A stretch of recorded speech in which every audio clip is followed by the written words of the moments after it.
Hello, everybody. Today is the 19th of April, and as always, we're going to tell the pain story.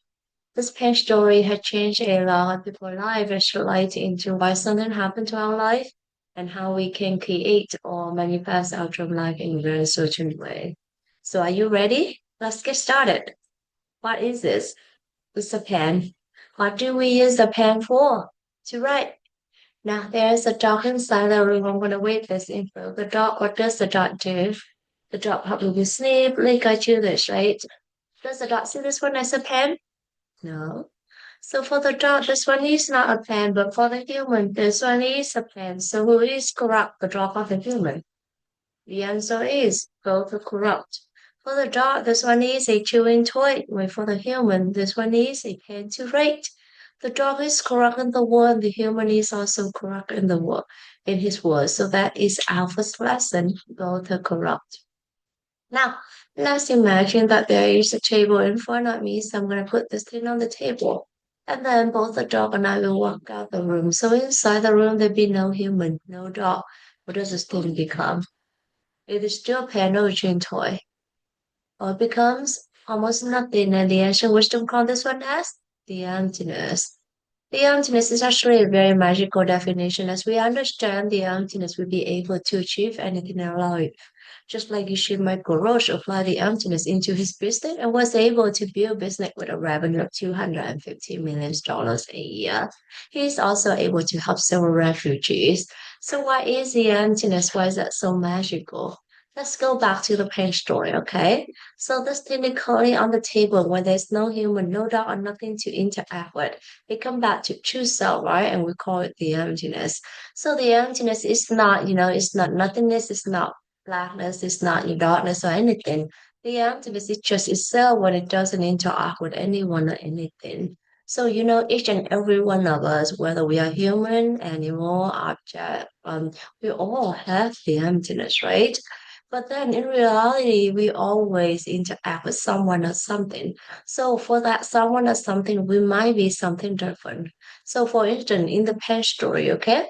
So as soon as I go back into the room, I look at this becomes a pen. When the dog comes back to the room and the dog look at this becomes a chewing toy. And when both the dog and I come back to the room at the very same time, we both look at this at the very same time, what does this thing become? It becomes two things, a pen for me and a chewing toy for the dog. So a single thing when there's no human, no dog, or nothing to interact with. We come back to truth and we call it the emptiness. But because it has the emptiness, it also has the potential to become anyone or anything, depending on who or what is looking at this at the very moment. So that is our second lesson. Along with the emptiness, we all have limitless potential. Now I see this as a pen. So does this pen coming from me or does this pen coming from the thing itself? This pen is actually coming from me. Why am I so certain? Because if this thing is a pen itself, then the dog or anything in this entire universe will have to see it for what it is, which is a pen. But does the dog see this one as a pen? No. So this pen is actually coming from me. This pen is actually coming from my mind, and everything is actually coming from our mind. So that is our third lesson. Everything is actually coming from our mind. Now we all agree that this pen is coming from my mind, right? So I'm gonna change my mind and I'm gonna believe this one become a diamond. Okay, so please pray with me. Diamond, diamond, diamond. Open my eyes. It's still a pen. So what in my mind that forced me to see this as a pen but not a diamond? There I see it inside our mind that the ancient wisdom calls as karma. When we see something, the seed inside our mind pop up, open up and cover this and made us see it for what had been planted only into our mind. So who planted those seed into our mind then? Only you can plant the seed into your mind and only I can plant the seed into my mind. How can we do it? We do it by three ways, by our word, by our actions, by our thoughts, especially toward other people.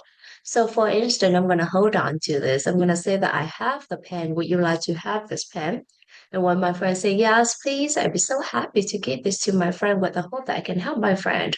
So when I do this palm open up and both me and my friend will see it. It's totally been marked in my mind.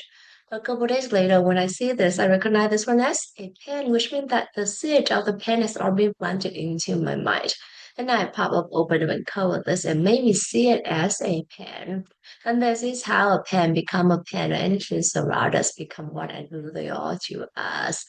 In the pen story, there are several meaningful lessons. Today we went over four different lessons. The first lesson is both are correct. So we learn to respect each other's opinion, we learn to respect each other's choices, and we learn to listen to each other with a compassionate heart. And this is actually a very important lesson, but it's also very challenging to apply in our life, especially when we encounter, a disagreement, especially with someone we thought that below us or someone who we thought that they have to listen to us. And the tip that I've been advising myself is that, take a deep breath, and then slow things down. Once I have the moment to take a deep breath and then acting things out and then take everything very slowly, then there are time for me to process, and maybe there will be time for me to think about other people's perspective as well. So that is our first lesson and the tip on how to apply that into our life. The second lesson is along with the emptiness, we all have limitless potential. So trust your potential. Trust the potential of everyone or everything around you and trust the potential of whatever happened to you. So with this lesson, I actually really I think it's very important to recognize, what everything is truly are, what you truly are first, and then you start seeing the potential in everything. And then the tip also, I have one tip for myself when I'm doing this is that, recently I've been telling myself that whatever happened to me at this moment is the very best thing that could happen to me at this very moment. And I would be when I think about it that way, I shift my perspective, try to and then I see it in the brighter perspective, right? It's have brighter potential for me. So I think that is the way that I the second tip that I applied the lesson number two into my life. And lesson number three is how everything is actually coming from the seed inside our mind. So we be 100% responsible to whatever happened to us. We don't blame anyone because in the end, we are the only one who can plan the seed into might. And I think this is very important. It shows us how to take responsibility into our life. It also shows us the courage that once you are the one who will dictate your life, how, whichever the direction that you want your life to be, it's all up to you. It's not going to be into any other person. So I think that is also a very important lesson. And the last lesson is also a very important lesson. So how do we incorporate all those lessons into our life and then how we can create or manifest our dream life in a very certain way? So first you have to know what is your dream life? How do you want it to be? Right? And then we start planting those seeds into our life using our word or action or thoughts to other people.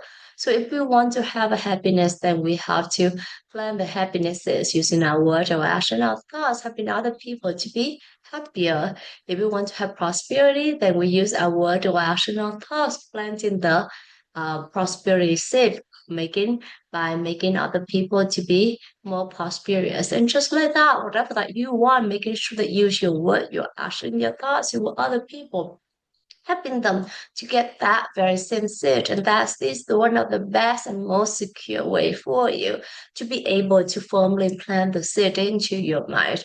And one of these days you'll be able to harvest the good thing from that, the good fruit from that seed. And the lesson that I would like to share with you all today is that I've been listening to the story. Have you ever heard the story Hachiko, Hachiko dot. It's a very famous one. I've been to that station. I've been seeing the statue of the dog. I also watched the movie, and it's very emotional. And then it kind of very touching and very sad story as well. And then actually today I've been reading that book. It's a very short one. So I've been reading that for a couple nights, and today, I read it, but with kind of worrisome mind because I keep afraid. I keep being afraid that it's gonna get into that sad part, and it's actually coming to that sad part, and I cry the whole time. in that sad part. It's actually very, very touching. And, thinking about that, I'm still feeling very emotional.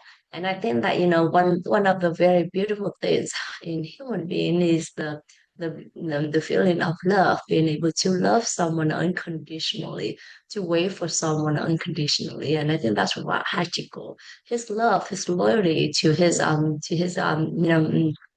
owner who has passed away, and then he's still there. One thing that really touched me is that his whole lifespan is about 11 and a half year, and he's only have 1.5 year with his owner. Those are the happiest time of his life. And then the 10 years of the rest 10 years of his life is actually just waiting for his owner in loneliness. And then he refused to be taken care of by anything else, to take another owner. And it's just it's sad, but it's also a beautiful story of how unconditional love is, how loyalty is. And then I think that is one of the reasons why humans really love dog, because they are just loving it unconditionally. And so I think that is a really, really beautiful story. So once you have the time, maybe venture into that book and see.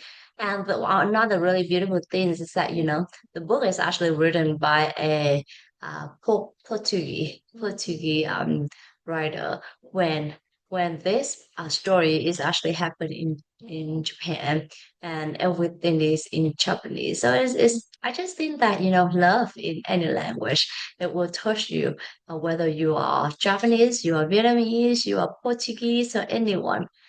Love is just borderless, right? And that is the beauty of love.